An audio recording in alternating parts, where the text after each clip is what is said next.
Anime of the Week is a series I created where I was intending to stay somewhat mildly objective in my review of the series. As the previous videos have shown, I've managed to reasonably do that. In the case of this video though, that will not be the case.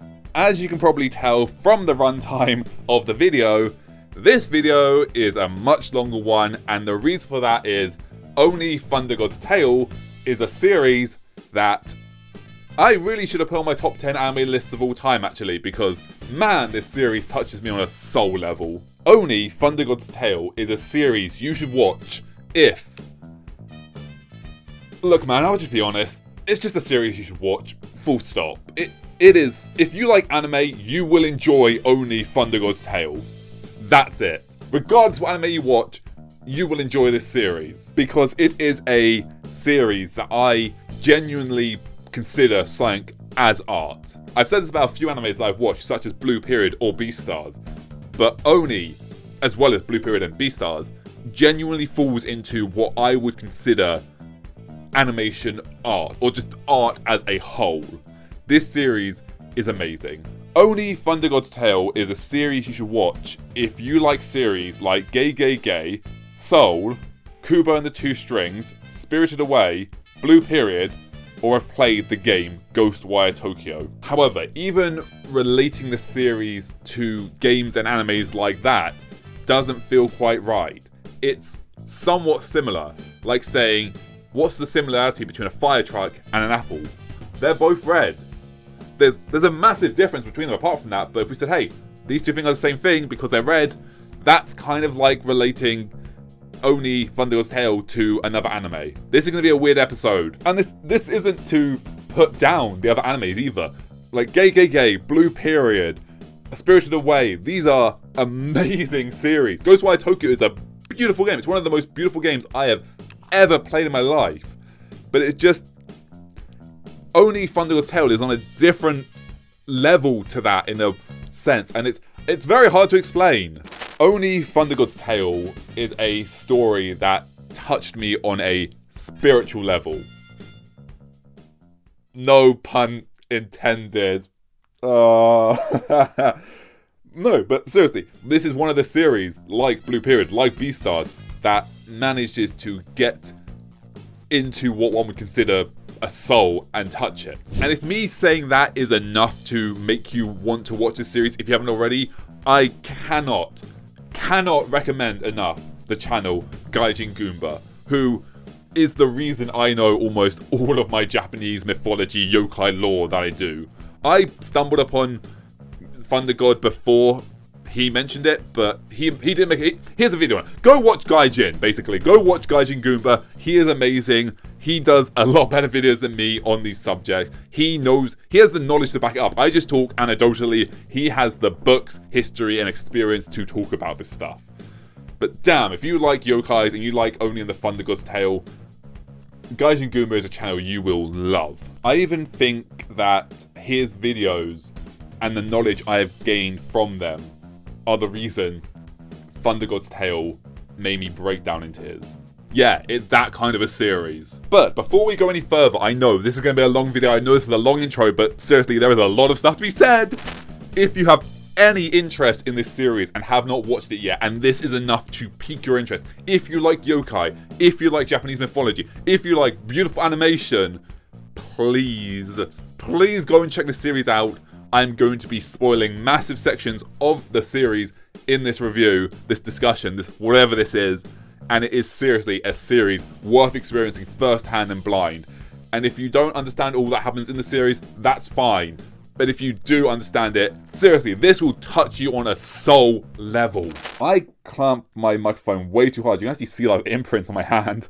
There's like a little doohickey here I grab and I grasp it way too hard, but you know. And finally, before we actually talk about Oni Thunder God's Tale, I need to give a brief overview of what an Oni, Yokai, and Kami are, because for those who don't know, it's a little complicated. For anyone that knows anything about Japanese mythology, knows, in saying Yokai, Oni, and Kami are all the same thing, is basically like saying Pikachu, Agumon, and Jibuyan are all the same character. However, it's also kind of accurate.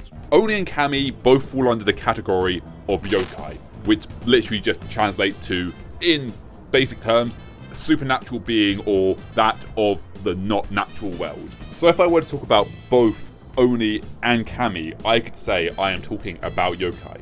However, if I wanted to talk about individually Kami or Oni, I could also say I'm talking about Yokai. It's sort of like how apples and oranges... I have a thing about apples in this video. Something about words. Where was I going with this? It's kind of like how apples and oranges both fall under the category of fruit. If I wanted to, I could say, hey, look at the fruit over there. Or I could go, hey, look at the apple. Or, hey, look at the orange over there. However, at the same time, if it was only one apple or one orange, I could say, look at the fruit. Whereas if it's apple and orange, I can say, hey, look at the fruit over there. Same thing, different meaning. Get my point? Did I get my point there? I feel like I didn't make much sense there. However, where it gets complicated is the connotations behind each of the words. While Oni and Kami are both subsequently the same thing as Yokai discussion-wise, Oni are used to represent negative spirits, whereas Kami is used to represent positive spirits. Such as saying, hey, look, an apple, that is healthy for you. Hey, look, apple pie, that is not healthy for you. They're both apples, and they're both some form of fruit, to an extent, but one is good, one is bad. But in the case of Kami, Yokai, and Oni, take the Kappa, for instance. These guys are often seen as mischievous pranksters and problem makers. However, they also have the ability to manipulate water. So, if a Kappa were to redirect a river to help water someone's rice field, to the person they have helped with the rice field, they are seen as a Kami. However, to the person they have redirected the stream away from, they now experience drought, and that Kappa is then seen as a Oni to them. Same god, same creature, same entity, but two different perspectives on what it is. A Kami can become an Oni, and an Oni can become a Kami. It's sort of like a delinquent can be an honor student, and an honor student can become a delinquent. It's a matter of perspective. They're the same person, just at two different places in their life and actions that dictate how society sees them. And as a matter of perspective, is actually something that the series Oni Thunder God's Tale brings up. Ultimately, Kami, Oni, and Yokai all mean the same thing to an extent, but for the sake of this video and not having to do an entire paragraph worth explaining each time I say it, I'm going to say, when I say Oni, I'm talking about bad spirits. When I say Kami, I mean positive spirits. And when I say Yokai, I am referring to the supernatural beings just in general. Neither good nor bad. Okay? Okay. Oh, unless I specifically say red Oni or blue Oni, in which case I am referring to the mythological creatures known as specifically red Oni or blue Oni, which can be Kami, so that they are a red Oni Kami or a red Oni Oni. See, kind of complicated. Okay, with that all out of the way now, let's finally talk about Oni Thunder God's Tale, and this is your final spoiler warning. Oni Thunder God's Tale follows the story of Inari, a human who is taken in by Naradon, an incarnation of Gaijin, the Japanese god of thunder, portrayed as the version of the Red Oni, as she, along with her classmates, try to discover what their kushi is. Which isn't ever really fully explained what a kushi is. If you've ever watched the movie Soul, it's kind of like what is perceived as the reason for you to live, the drive, the meaning behind your life. Kushi in Thunder God's Tale is kind of like the yokai's mythological abilities. In the case of a Tengu, it's their ability to control the wind, because in their mythology, they have the ability to control the wind. There is... I've forgotten his name! Oh no! No! Oh no! What is his name? What's his name? Tanuki! There is a Tanuki... Oh, wow, I can't believe I forgot that. There is a Tanuki in the series that has the ability to transform as its kushi, which is the Tanuki's ability, often seen as pranksters, raccoons that would transform. And Kappa, in the series, the Kappa, has the ability to heal people with their ability. with their kushi. I can't believe I forgot the word for tanuki. Unlike other years in which kami are given time to master their kushi, Inari and her class have the pressure of mastering their kushi in only a few months to be able to help protect the village from the coming of the demon moon.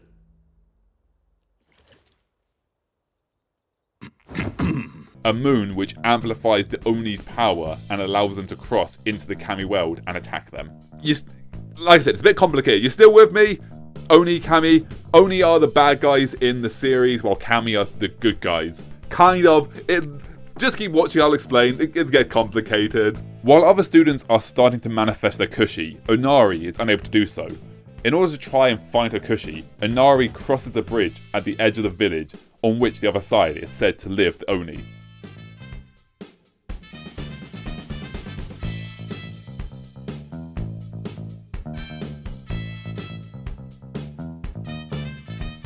However, in reality, it's actually the human world. So, not actually that inaccurate. It's a world full of Oni. Yeah, where she meets Calvin. What do you keep in such a big bag? Oh, you want to see? I just got the best book ever. That's not a turtle. It's a yokai costume. A kappa, to be exact. A kappa, also known as kabutora or suiko, is an amphibious yokai from Japanese folk. Gaijin knows more about yokai than us. Was that a real kappa? Oh, please be a real kappa. Hi, my name is Calvin. Are you a kappa and an oni? I'm not an oni, but I wish I was. What? There's a village full of oni? I'd love to see that. I know all about you guys. Look, I can't believe I'm meeting a real-life Dr. God. That's just like my favorite god. You really hit a drum to make thunder? An American child who is being raised in Japan, who loves Japanese folklore and mythology, and gives Onari Setsumame beans, which are the beans you may have seen in anime, or if you've been to Japan, people throw at the red Oni in the festival to ward them off, as mame beans are seen as having cleansing abilities. Upon returning to the yokai world, Onari brings back the Setsumame beans, trying to explain how they can be used to ward off the Oni when they come during the demon moon. However, because Onari brought something from the Oni world, fear rises in the village, and Onari is banished after being revealed to be a human. Onari!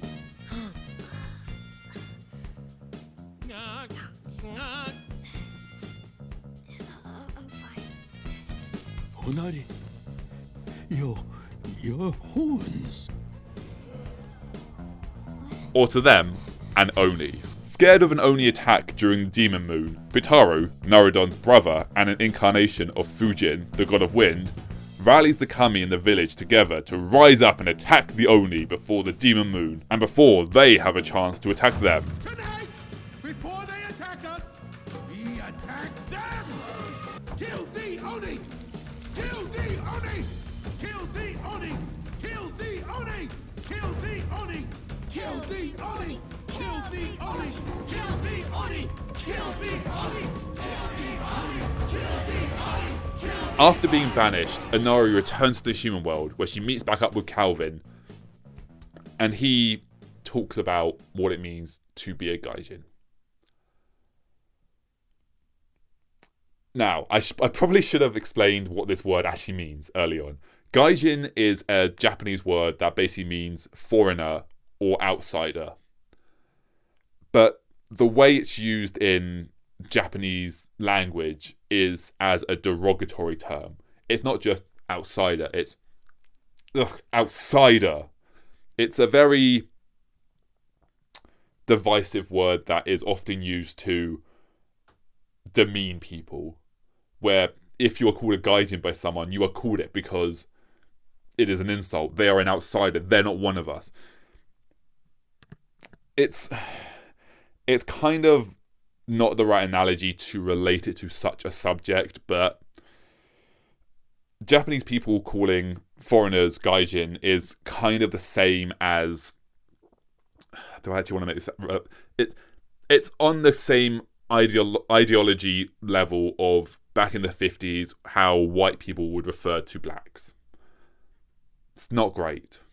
And this is the scene that really got to me in the series. The first one, anyway. The second one that got me to break down even more. But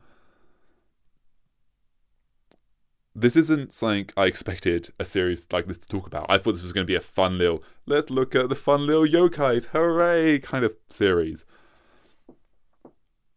But there's a really powerful turn in the series where it gets really serious for a moment and talks about what it means to be a gaijin, what it means to be an outsider, what it means to be different from other people. I've never been to Japan. I'd love to go one day. I'd love to go and experience and look around and experience the culture that led to my love of, well, Japan and anime. I'm not a weeb, I swear. But I'd love to go one day. But I have never been.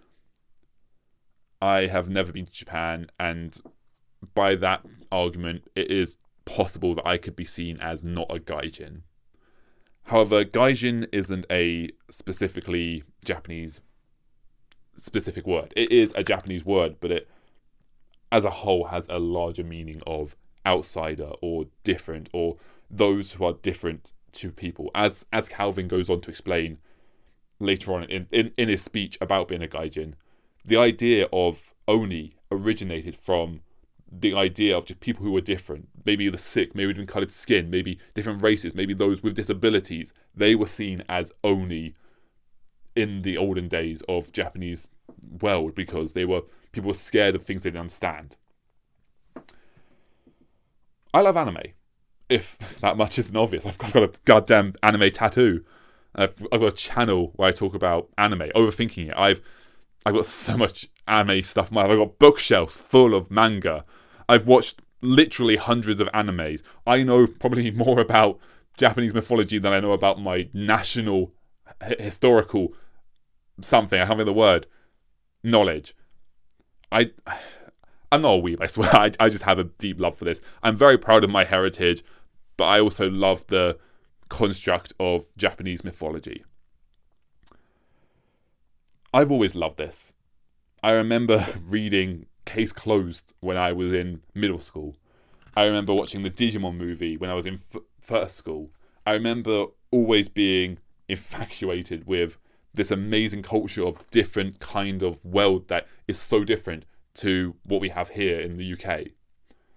And of course, that got me bullied. Because I was looking at something different. I was treated differently. I was treated as an outsider. I was excluded from everything. I was picked on. I was pushed away. I was seen as an outsider. I was seen as a gaijin to everyone else in my school because I was different. And you know what? I'm very proud. I'm very proud to be who I am. And to anyone that is watching this that happens to be in school, don't let those twats beat you. Just be proud of who you are. Like, oh, this whole thing. But no, seriously. Your love of whatever you love is your passion.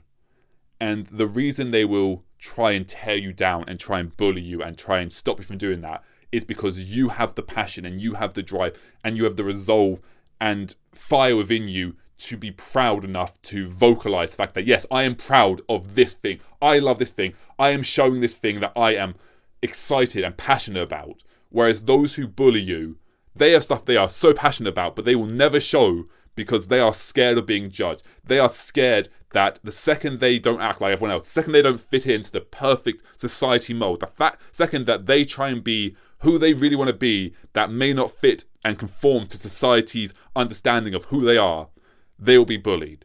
So the way they deal with that is they try and tear down anyone else who tries to be happy, who tries to show their passion for what they love, because they can't show their passion. They're scared of being judged for what they love. And instead of confronting that, they try and make everyone else who shows what they love down to their level of misery. So for anyone that's being bullied, one, it sucks. Trust me, I am very much aware. I experienced it from the start of school all the way through to college. I am very much aware that bullying sucks. And yes, it is going to suck, and it's going to have some bad days, and it is going to suck so badly. I know that. But trust me, life gets better. after college, you will experience people who don't give a shit about you, who are like, oh, you like this thing? Fantastic, I'm happy for you. People only try and tear you down when they themselves feel inadequate or they feel threatened by your freedom to be who you are when they themselves can't be. And bullying sucks, and there does need to be things done in school that should change bullying. This is not scripted at all if you can't tell. This has been a long bit. But you will come out of this a stronger person. You shouldn't have to go through what you've gone through. And it fucking sucks that you have. And I'm so sorry to anyone that's been bullied for simply trying to live their life and show what they're passionate about, just enjoying life and being who they are and being picked on because others feel so insecure in their own whatever, skin, sexuality, ideology, whatever it may be, that they feel the need to tear someone else down so they can feel better about themselves. But it will end.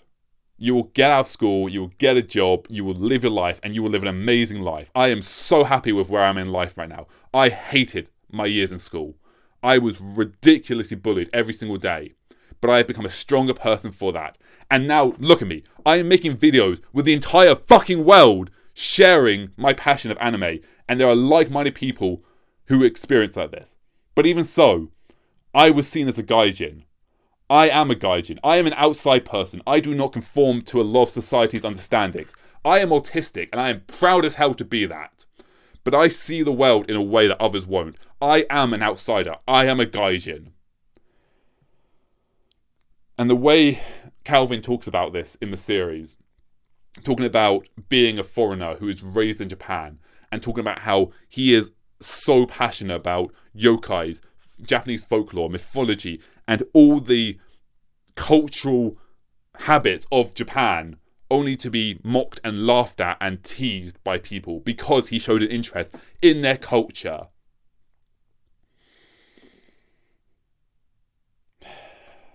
I don't know, man. It's hard to put into words. I think I have put it into words. Just sitting there. And there's a 20-second long nothing pause in the series where they say nothing. And it works. Try watching a YouTube video where it's just 20 seconds where no one says anything.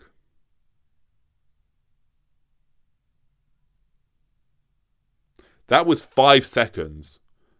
Already feel wanting to click off the video, don't you? You need the constant dopamine hit.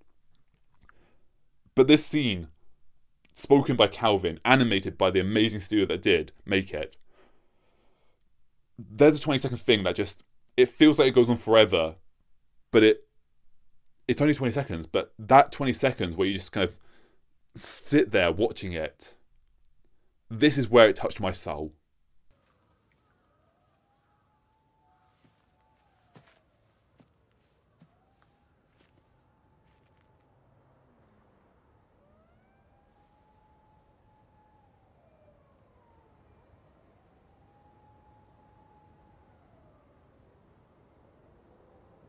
You know, I'm Gaijin. It means outside people in Japanese. When my mom moved us here from the States, people looked at me like I was a monster. I just hated it here. But the more I learned about Japan, the more I loved it. Especially all the myths and legends and stuff. In Japanese fairy tales, the Oni are always villains. But according to some historians, the whole idea of Oni comes from people who look different from the Japanese locals. They just feared people they didn't understand. You know, they may call me Gaijin, but this is my home now. While it's a meme nowadays, sorry, you can probably tell that I've had to take like a 10-minute break after that bit. While it's a meme nowadays, and you can joke about such a thing, the term weeb and weeaboo back in the 2010s was a proper insultive term and was actively thrown at people with the intent of being offensive for those who loved anime in Japan. Even by those actually in the anime community, by gatekeeping their own goddamn community. What is wrong with you? Just let people enjoy what they enjoy. And yes, obviously, there is a subcategory minority of the anime community who do genuinely believe that anime is representative of what Japan really is like. And to them, I'm just going to say, okay, it's fine to believe that, but don't go to Japan expecting it to actually be like anime, and don't act like you like anime characters in Japan. That's extremely disrespectful. Just be aware that anime is a form of media. Just as Game of Thrones doesn't represent actual like historical events, there were no dragons. Anime is not representative of what Japan is really like. That was a weird analogy. But in most cases, this is a weird thing to jump off that point from. In a lot of cases though, those labelled as weebs or weeaboos were just people who were passionate about Japanese culture and anime. They weren't relinquishing their heritage. They weren't saying, no, I'm totally Japanese, my white skin, Irish, English, blood heritage, I'm Japanese. No, they were going, yes, I'm a proud Irish Englishman. But at the same time, I can appreciate Japanese culture. But because of that, they were judged and they were called weebs or weeaboos. They were seen as weirdos. They were labelled as gaijin, as outsiders, as those who don't belong, purely because they had a passion for another culture. Which is hilarious when you think about it, considering how much we have stolen from the rest of the world. Go down the street, don't want an Indian, a Chinese, a Mexican, an Italian meal? Man, I love pizza. You're a weeb for Italy then. Oh, that sounds stupid, does it? But you want to eat sushi? You goddamn weeb. Society is weird, man. I love how I've just got off a really serious point and now I'm making jokes about pizza. Welcome to my brain! Oh! Brain. After Putaru rallies all the kami to rise up, their anger, fear, and hatred begins to manifest in a physical form, creating a giant Oni of pure rage and hatred, lashing out of the world and causing major damage purely out of fear. And that's what Oni can be. Kami who have given in to fear and allowed themselves to be corrupted by fear. They're two sides of the same coin. Kami, Oni. Good, bad. Fear, responsibility. Anyone can become anything, and it's all about a matter of perspective. Why did I mess up that word so badly? Perspective. However, the conclusion of the series and the way that they deal with this giant Oni of fear and rage isn't by fighting it. They try that, it doesn't work. But instead, it is Onari realizing what it is. It is Narudon who thinks he has lost his daughter and is lashing out. It is the anger of a father who is trying to protect his daughter. And she doesn't fight back. She dances.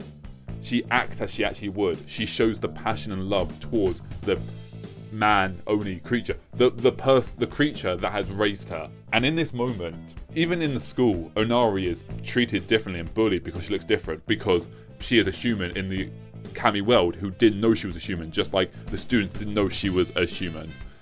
But in this moment, all the students join in. They come out of the school and they join her. And it's so dumb. They're literally dancing. I mean, look at them. Look at them dance. It's ridiculous. But watching this and having the emotional build-up that has up to that point, man, I've watched this series 8, 9, maybe even 10 times at this point, and I still break down every time I see the scene and seeing the camaraderie and work behind it because it feels earned. Now, moving on to the analytical part of this video. This series can be enjoyed in both sub and dub, though interestingly enough, the actual original broadcasting of the language is in English, so the dub is the sub and the sub is the dub, which is fun to think about when you think about it. The Japanese is actually a dub, whereas the English is the sub.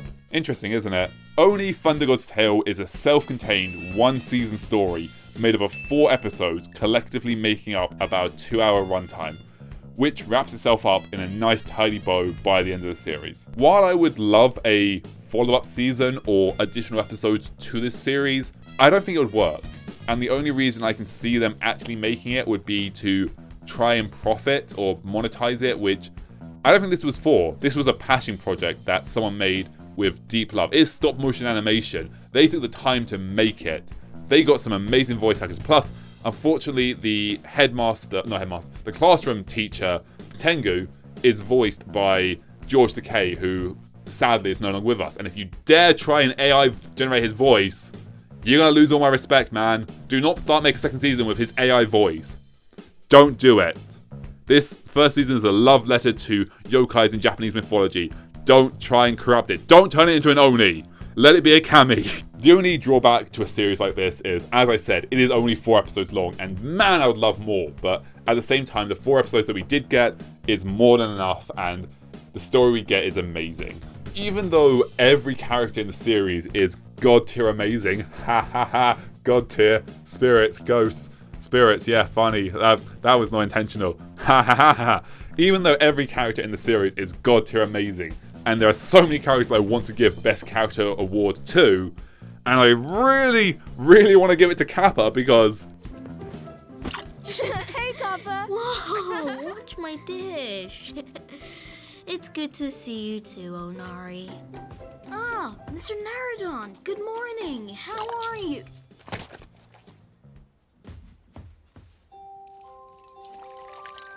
Doing this morning? Oh, Look at him! do it again. The best character award has to go to Calvin, because he's me. He's probably you. He's probably most of the people watching these videos. He is someone that has a passion for something and actively speaks about it and talks to his heart content and doesn't care what other people say. He openly talks about what he's passionate about, regardless of whether he's going to get judged. What do you keep in such a big bag? Oh, you want to see? I just got the best book ever. That's not a turtle. It's a yokai costume. A kappa, to be exact. A kappa, also known as Kawatora or Suiko, is an amphibious yokai. Was that a real kappa? Oh, please be a real kappa. Hi, my name is Calvin. Are you a kappa and an oni? I'm not an oni, but I wish I was. What? There's a village full of oni? I'd love to see that. I know all about you guys. Look, I can't believe I'm meeting a real-life thunder god. That's just like my favorite god. Do you really hit a drum to make thunder? The more I learned about Japan, the more I loved it. Especially all the myths and legends and stuff. And that's an amazing lesson to have as a child. So he has to get the Best Boy Award. He gets the Best Character Award in general. Best Boy Award. He gets the Best Character Award. Even though all the other characters are like silver 2 gold medals, Calvin gets the actual gold. So, why should you watch this series? Do I really need to do this section? Was this whole video not enough of a reason? Can you not hear the passion in my voice, the way I've talked, and the way I've been so honestly open about this series? That is what this series does to me. It allows me to be that genuine when talking about it. That's why you should watch it. But if that is not enough to convince you, fine. As I said, it's got the amazing George K voice in it. The fantastic voice acting from other amazing characters. I can't think of the names right now. There's the guy that played Doug in Brooklyn Nine-Nine as Naradon. Craig something. I can't remember. But he is amazing as Naradon. And there's fantastic other voice actors I can't remember right now either. That is on me. And the other reason you should watch it, it's 4 episodes long, it's on Netflix, and it's amazing. It's 2 hours of your time, it's one evening. Have a nice evening in, grab some popcorn, snuggle up in a blanket, press play, and just have a good night watching it. Maybe grab some tissues for when you cry. On top of which, if you have any interest in Japanese mythology or yokai or anything Japanese culture-wise, this series is absolutely a series for you. So, that is why you should watch Oni, A Thunder God's Tale. Thanks for watching. See you next week.